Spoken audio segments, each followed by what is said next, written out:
우리는 지난주 대통령 보궐선거를 통해 새로운 대통령 시대를 보게 되었습니다. 박근혜 전 대통령의 임기도 다 채우지 못한 채 최순실 게이트로 공석인 가운데 우리는 지난 5달 동안 한 나라의 대통령이 없는 것이 국민들에게 얼마나 불행한 일이었는지 깨닫는 깊이 느낀 그런 시간들을 보냈다 생각합니다.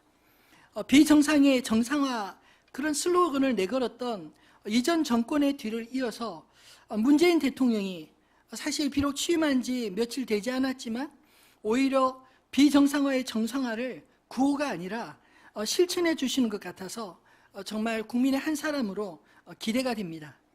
사실 저는 그 균형을 위해서 문재인 대통령을 뽑지 않았지만 지난 한 주 동안 제 안목보다 크신 하나님이 우리나라에 가장 적합한 대통령을 세우신 것 같아 감사했습니다. 내가 누구 뽑았느냐 이게 중요한 게 아니라 모든 권세가 하나님께로부터 나온다고 믿는다면 이 문재인 대통령 시대에 하나님께서 이 땅에 무엇을 이루실지 기대하며 이 대통령이 국민들의 바람과 기대를 저버리지 않는 그런 대통령의 길을 갈 수 있도록 믿는 자들이 함께 믿어주고 기도하며 따라줘야 되지 않겠습니까? 저는 개인적으로 새 대통령에게 진심으로 바란다면 그동안 불행했던 대통령들의 마지막 이 역사를 종지부를 찍고 정말 마지막에 퇴임할 때 박수 받으면서 국민들의 마음에 취임할 때보다 퇴장하는 모습이 더 멋진 대통령으로 기억되었으면 좋겠습니다. 오늘 우리가 읽은 이 본문의 내용 속에 사실은 에서의 왕족에 대한 이야기가 나와서 이 말씀을 함께 같이 생각해 보았습니다. 오늘 본문은 야곱의 형이요 이삭의 장남이었던 에서의 역사를 이 창세기 36장 1절로 43절까지 한 장 전체에 다 다루고 있습니다. 에서 족보를 이렇게 자세하게 잘 읽어보시면 알겠지만 반복적으로 이렇게 기록한 이유가 무엇일까요? 사실 한 주 내내 이 말씀을 묵상하면서 참 힘들었습니다. 마치 수수께끼 같이 앞의 말씀과 뒤의 말씀이 다르고 또 그 다른 차이를 설명은 되어 있지 않고 도대체 이걸 어떻게 설명을 해야 될지 난감했습니다. 예를 들면 창세기 26장 34절로 35절, 28장 9절에 보면 에서의 아내들에 대한 언급이 있지 않습니까? 그리고 오늘 본문에도 에서의 세 아내의 이름이 등장하는데 공교롭게도 그 앞과 뒤의 이름이 다릅니다. 뿐만 아니라 에서의 족보와 그 족장들이 36장 안에서도 그 아내들의 아들들 그리고 손주들 그리고 그들을 기반으로 하는 족장들 그런 이름들의 조금씩 차이를 보이면서 도대체 이걸 어떻게 정리해야 될지 그 자체로도 참 난해했습니다. 이 나름대로 에서의 족보의 특징을 제 나름대로 한번 3가지로 정리해 보았는데 첫 번째로 이 족보 자체가 이 뒤죽박죽인 게 혹시 하나님이 의도하신 건 아닐까? 왜냐하면 에서의 삶 자체가 하나님이 보시기에 뒤죽박죽인 삶을 살았기 때문에 그것을 그대로 표현한 게 아닌가? 이런 생각이 들었습니다.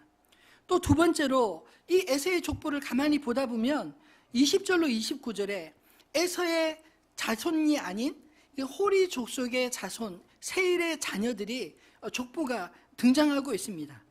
왜 에서의 족보 그 아브라함과 이삭과 에서를 잇는 그 족보를 기록하면서 가나안 족속 중 호리 족속의 이 족보가 같이 묶여 있을까요? 그것을 묵상해 보면 이 에서의 자손들과 세일 자손들이 서로 통혼해서 두 민족이 하나가 되어가는 과정을 설명하고자 한 것 아닌가 하는 생각이 들었습니다. 그리고 세 번째로 이스라엘보다 왕정이 수백 년이나 앞섰던 이 에서의 왕가가 이 왕족 중심으로 세습되지 않고 힘과 세력에 의해서 계속 바뀌는 형태의 이 정통성이 약한 그런 왕족이었다 하는 것을 또 발견하게 됩니다. 오늘 창세기 36장에 하나님께서 특별히 이 말씀을 기록으로 남긴 이유는 무엇일까요? 아마도 창세기의 1차 수신자였던 출애굽 시대 이스라엘 백성들이 그들이 머물게 될 가나안 땅과 남쪽에 인접하고 경계하였던 경계지로 남았던 이 주변국, 그 특별히 에돔이라는 나라, 그 나라가 바로 이스라엘과 형제 나라임을 기억해서 서로 다투지 말라, 그것을 목적으로 기록한 것이 아닐까요?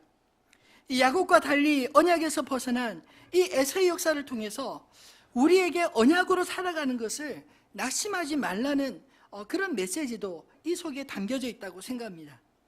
실제로 민수기 20장 14절로 21절에 보면 이스라엘이 가나안 땅으로 가기 위해서 이 에돔을 반드시 통과해서 가야 했습니다.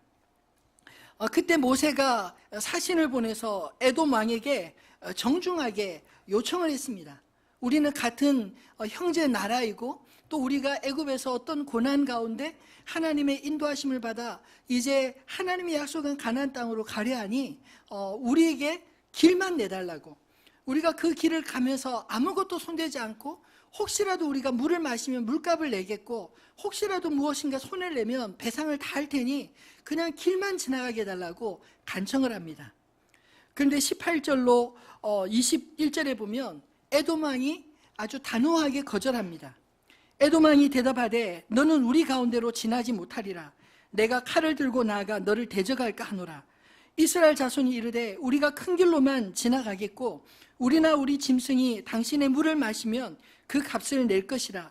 우리가 도보로 지나갈 뿐인즉 아무 일도 없으리이다 하나 그는 이르되 너는 지나가지 못하리라 하고 에돔 왕이 많은 백성을 거느리고 나와서 강한 손으로 막으니 에돔 왕이 이같이 이스라엘이 그의 영토로 지나감을 용납지 아니하므로 이스라엘이 그들에게서 돌이키니라. 다른 민족 같으면 정복하고 가지 않았을까요? 근데 성경에 보면 하나님께서 이 에돔과 싸우지 말도록 않도록 비록 그들이 막아섰지만 그들을 정복하고 가지 않고 그 험난한 산악 지역을 삥 둘러 갔다고 성경은 말하고 있습니다. 신명기 23장 7절에 보면 그 이유를 이렇게 설명합니다. 너는 에돔 사람을 미워하지 말라. 그는 내 형제임이라. 애굽 사람을 미워하지 말라. 내가 그의 땅에서 객이 되었음이니라. 에돔과 애굽, 사실 감정적으로 보면 서운하고 또 불편한 관계에 있지만 그럼에도 불구하고 하나님께서 그들에게 말씀하신 것은 에돔은 형제 나라이고 그리고 애굽은 비록 너희가 그곳에서 종살이했던 곳이지만 너희가 나그네로 있을 때 너희를 맞아준 곳이기에 그들을 미워하지 말라고 그렇게 말씀하고 있지 않습니까? 이스라엘과의 충동을 막기 위해서 오늘 본문 40절로 43절에는 에돔의 행정구역, 그 지역까지 족장별로 다시 11개 구역으로 나누어서 그 지역을 언급하고 있습니다. 그러니까 그 지역과는 다투지 말고 싸우지 말라 하는 것입니다. 그리고 또 하나, 에돔의 역사를 통해서 비록 에서가 언약의 아웃사이더 역사로 기록되고 있지만 세상적으로는 하나님께서 창세기 25장 23절에 리브가의 태중에서부터 약속한 것처럼 에서 역시 한 민족을 이룰 것이라는 그 약속이 이 창세기 36장에 어떻게 성취되었나 이 이야기를 소개하고 있는 것입니다.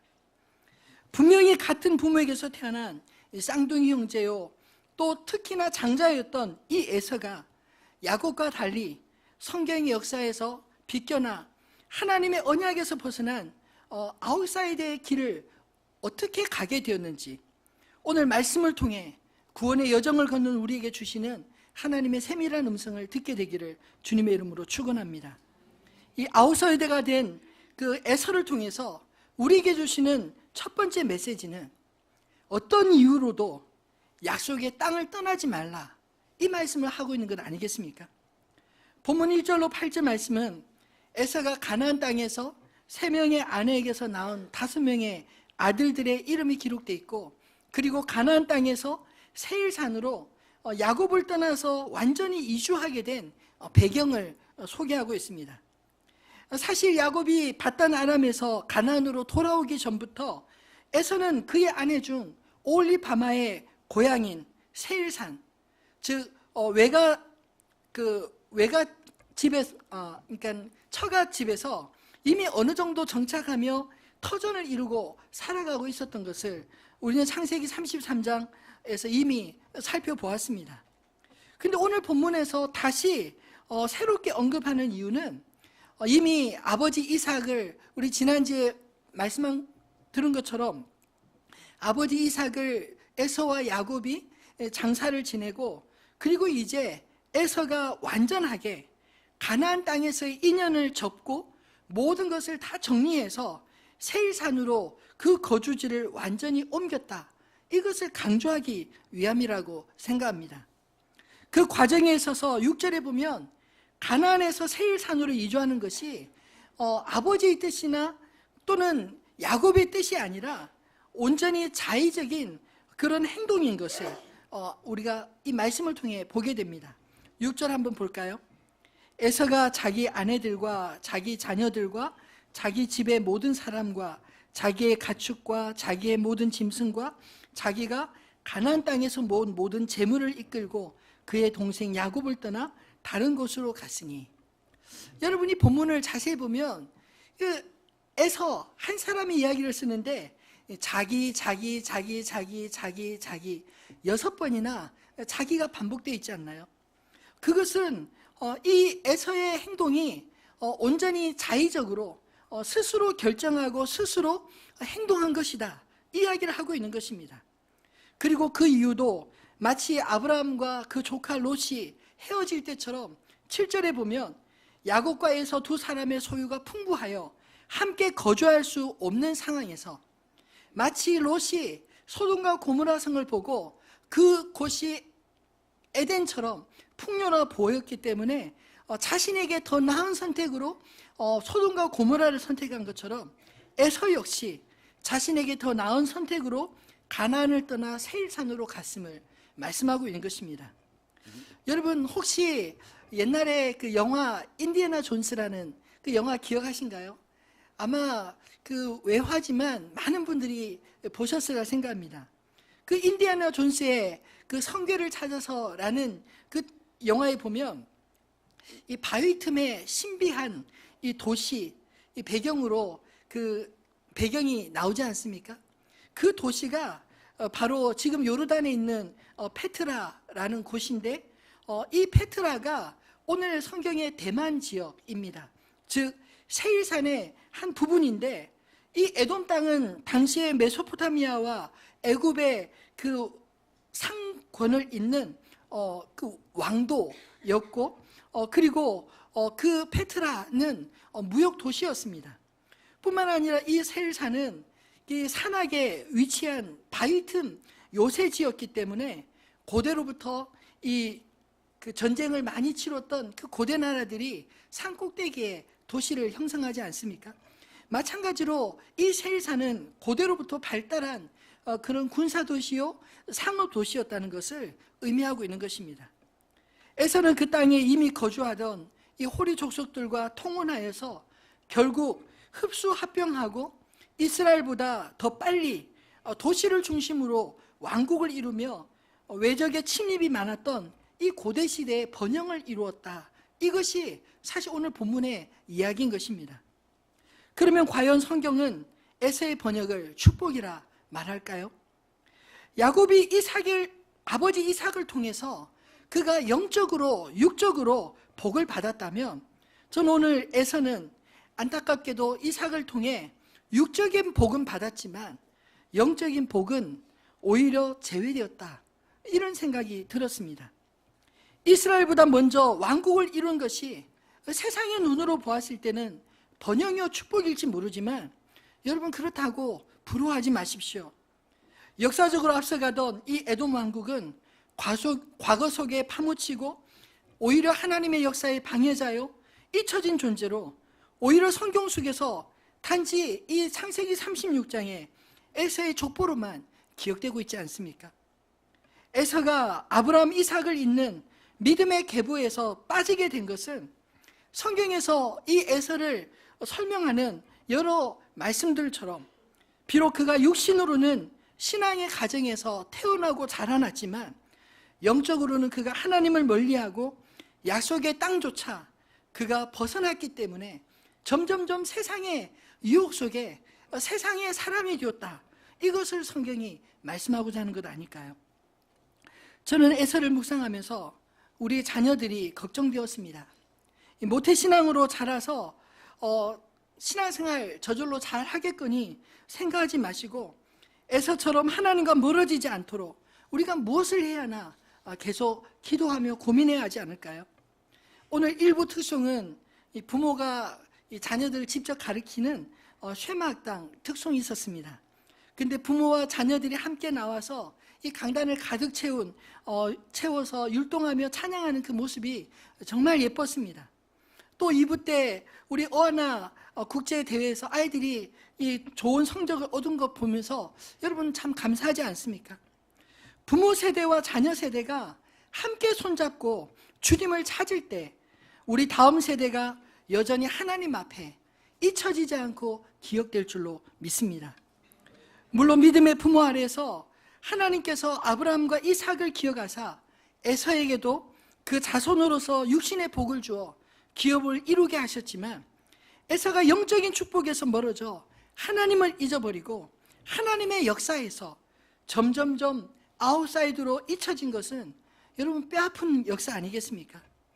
우리만 열심히 신앙생활하는 것으로 만족하지 마시고 우리 자녀들이 에서의 길을 가지 않도록 오늘 말씀을 통해 우리 자녀들을 우리 교회 교육들을 돌아보고 점검할 수 있는 그런 기회가 되어지기를 바랍니다. 두 번째로 아웃사이드가 된 이 에서를 통해 하나님께서 우리에게 주시는 메시지는 내가 누구인지 나의 정체성, 자기 정체성을 잊지 말라 하시는 말씀입니다. 앞에서도 잠깐 언급드린 것처럼 에서의 족보를 보면 참 흥미로운 것이 20절로 30절에 호리 족속, 세일 자손의 이 족보가 에서 족보에 함께 편입되어 기록되어 있다는 것입니다. 20절로 30절 말씀 한번 같이 읽어볼까요? 성경을 찾아야 될 것 같습니다. 그 땅의 주민 호리 족속 세일의 자손은 로단과 소발과 시브온과 아나와 디손과 에셀과 디산이니 이들은 에돔 땅에 있는 세일의 자손 중 호리 족속의 족산들이요 로단의 자녀는 호리와 헤맘과 로단의 누이 딥나요 소발의 자녀는 아란과 마한 에발과 스보와 오남이요 스보온의 자녀는 아야와 아나며 이 아나는 시브온의 나귀를 칠 때 광야에서 온천을 발견하였고 아나의 자녀는 디손과 오홀리바마니 오홀리바마는 아나의 딸이며 디손의 자녀는 헵단과 에스반과 이드란과 그란이요 에셀의 자녀는 빌한과 사왕과 아간이요 디산의 자녀는 우스와 아란이니 호리 족속의 족장들은 곧 로단 족장, 소발 족장, 시브온 족장, 아나 족장, 디손 족장, 에셀 족장, 디산 족장이라. 이들은 그들의 족속들에 따라 세일 땅에 있는 호리 족속의 족장들이었더라. 아멘.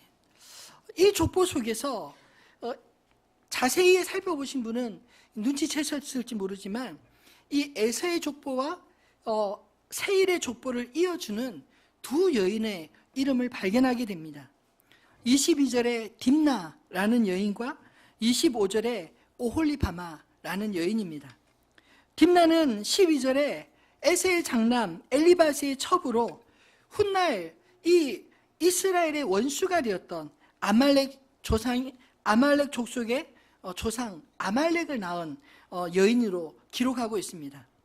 그리고 25절에 기록된 이 오홀리바마는 에서의 두 번째 아내의 이름으로 등장하지 않습니까?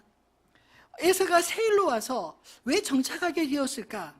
그것을 연결시켜 줄 수 있는 연결고리가 바로 이 오홀리바마 아닐까요?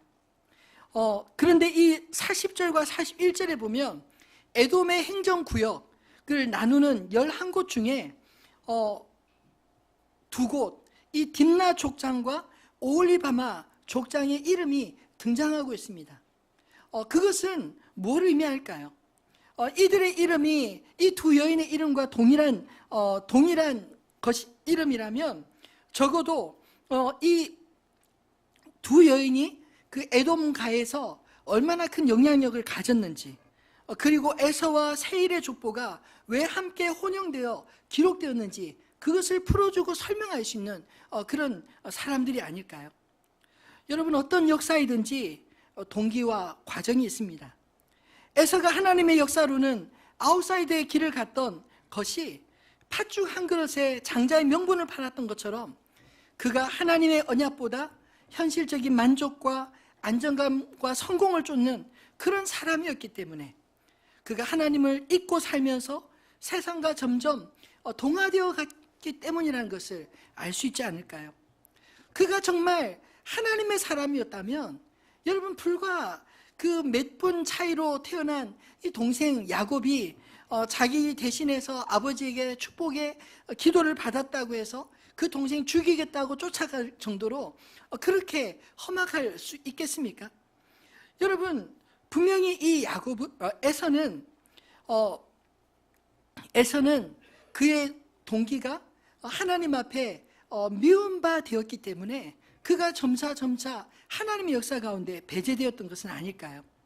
그의 후손들 역시 오늘 이 창세기 36장을 보면 훗날 자기의 조상이 에서인지 아니면 세일인지 아브라함인지 홀인지 자신들의 그 정체성조차 분명히 찾기 어려운 그런 지경에 빠진 것은 아니었을까요?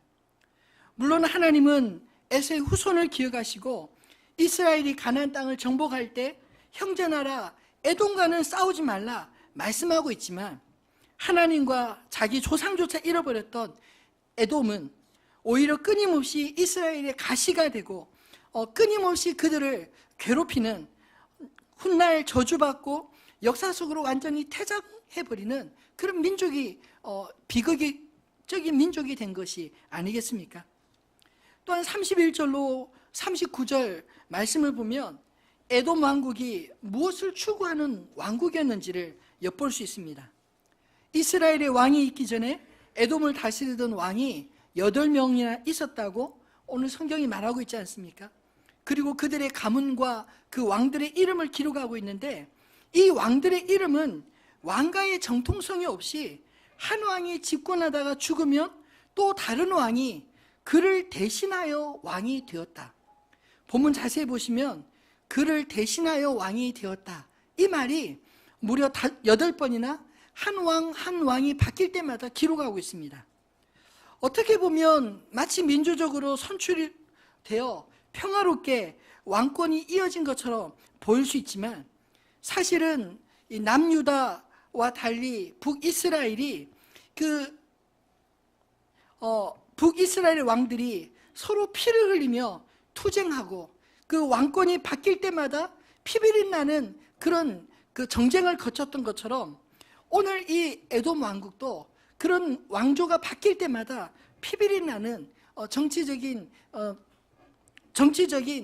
그런 문제들이 있지 않았겠습니까? 전쟁이 있지 않았을까요? 여러분, 정통성 없이 힘이 지배하는 사회는 사실상 백성들이 고달픕니다. 그 역사가 언약을 기초로 세워진 이스라엘처럼 오래 가지 못하고 사라진 것이 바로 힘을 지배하는 사회였기 때문이 아니었을까요? 저는 이 말씀을 묵상하면서 우리의 삶이 무엇을 지배하는가 하는 질문이 문득 들었습니다. 힘인가? 아니면 하나님의 언약인가? 여러분 마음으로 한번 대답해 보시기를 바랍니다. 에서의 길과 야곱의 길이 나누게 된 것이 사실 그들 안에 이 두 가지 다른 가치가 있었기 때문은 아니었을까요? 야곱이 가나안에 돌아왔을 때 에서는 400명이나 되는 장정을 거느리고 세일로부터 야곱을 맞으러 왔습니다. 그 모습만 보아도 에서가 힘을 추구하는 사람이었다 하는 것을 알 수 있지 않나요? 그러나 야곱은 에서를 만날 것을 두려워해서 야복강도 건너지 못한 채 밤새도록 자기에게 씨름을 걸어오는 천사와 씨름하다 천사가 놔달라고 할 때 당신이 나를 축복하지 않으면 내가 놓지 않겠다. 그리고는 축복을 받아내지 않습니까? 여러분, 축복은 눈에 당장 보이는 것이 아닙니다. 그러나 하나님의 약속을 그 믿는 믿음이 있기에 축복을 추구하는 사람이지 않았을까요? 이것만 보아도 이 두 형제의 상반된 모습을 우리가 알 수가 있습니다. 우리 앞에 저는 두 갈래 길이 있다고 생각합니다. 세상의 힘을 추구하는 길과 하나님의 언약을 추구하는 길입니다. 우리 자녀들에게도 이 두 갈래 길에서 우리가 끊임없이 요구하지 않습니까? 세상에서 살아남으려면 자고로 힘이 있어야 돼. 좋은 대학 가야 되고 배운 것도 많고 인맥도 넓히고 아는 것도 많아야 되고 뭐 이런 것들을 우리 아이들에게 끊임없이 주입하지 않나요? 그 아이에게 기도를 가르치십니까? 그 아이들에게 하나님 말씀이 더 중요함을 아이들에게 일깨우고 있으신가요? 여러분, 하나님이 기억하시고 함께 하시는 언약의 길, 비록 그 길이 당장 눈앞에 잘 보이지 않는다 할지라도 아브라함, 이삭, 야곱과 같이 하나님의 역사 가운데 인사이드의 역사를 걸어갈 수 있는 저와 여러분 되기를 소원합니다. 말씀을 맺겠습니다. 여러분, 먼저 되었다고 자랑 말고 나중 되었다고 낙심하지 마시기를 바랍니다. 저는 에서의 족보를 묵상하면서 문득 마태복음 20장 16절의 말씀이 떠올라 그 말씀으로 정리하고 싶습니다. 마태복음 20장 16절 말씀 같이 한번 읽어볼까요? 이와 같이 나중된 자로서 먼저 되고 먼저 된 자로서 나중 되리라. 이 말씀은 우리가 잘 아는 포도원 품꾼 비유의 말씀 가운데 예수님께서 마지막 결론으로 내린 말씀입니다. 여러분, 천국은 어떤 곳일까요? 이 비유는 천국에 대한 비유입니다. 하루 한 데나리온씩 품꾼들과 약속하여 포도원에 들여보내는 포도원 주인과 같다. 천국을 그렇게 묘사하고 있습니다. 어떤 사람은 일찍 눈에 띄어서 이른 아침부터 그 포도원에 와서 일을 하고, 어떤 사람은 늦게 그 주인의 눈에 띄어서 일할 수 있는 시간이 고작 1시간밖에 되지 않았습니다. 그런데 주인은 나중에 온 사람으로부터 주인이 처음 약속한 대로 한 데나리온씩 나누어 줬습니다. 근데 나중에 온 자는 주인에게 감격했지만 먼저 온 사람은 주인에게 화가 났습니다. 왜냐하면 먼저 온 사람은 이 한 데나리온이 단지 그에게 품삯밖에 되지 않았지만, 늦게 와서 1시간밖에 일하지 못한 사람에게 이 한 데나리온은 빈손으로 그저 돌아갈 수밖에 없었던 자기를 불러준 주인의 은혜가 아니었을까요? 여러분, 천국은 어떤 곳입니까? 자기 공로를 따지는 자들이 모인 곳이 아니라 하나님의 은혜를 알고 그 은혜를 찬송하는 자들이 모인 곳임을 기억하시기를 바랍니다. 여러분, 우리가 착각하지 않아야 될 것이 있습니다. 내가 모태신앙이요, 내가 신앙생활한 지 아무리 오래된다 할지라도 우리는 이스라엘에 비하면 우리는 나중에 부름받아 주께로 나온 자들입니다. 우리끼리 먼저 왔네, 늦게 왔네 다툴 필요가 하나도 없다는 것입니다. 오히려 우리 안에 늦게 부름받고도 하나님의 구원을 누리는 이 은혜의 감격이 있는지, 그 은혜의 감격으로 하루하루 하나님을 생각하면 가슴이 떨리는 그 즐거움이 있는지, 이것을 먼저 우리가 돌아봐야 하지 않을까요? 에서처럼 조금 먼저 태어나고 조금 먼저 믿음의 길을 가는 것이 성경은 중요하지 않다고 말하고 있습니다. 하나님 보시기에 자신에게 주어진 약속을 믿고 끝까지 그 믿음의 여정을 잘 갈 수 있느냐, 이것이 하나님 보시기에 소중한 것 아닐까요? 힘이 아닌 하나님의 은혜를 기다리는 삶, 이것이 하나님의 축복을 누리는 야곱의 길이라 저는 믿습니다. 오늘 본문을 마치 형제의 아픔이 곧 나의 행복이라는 식으로 에서의 그 족보가 이 야곱의 족보와 비교해서 야곱을 이렇게 띄우기 위해서 기록한 것처럼 해석하지 않았으면 좋겠습니다.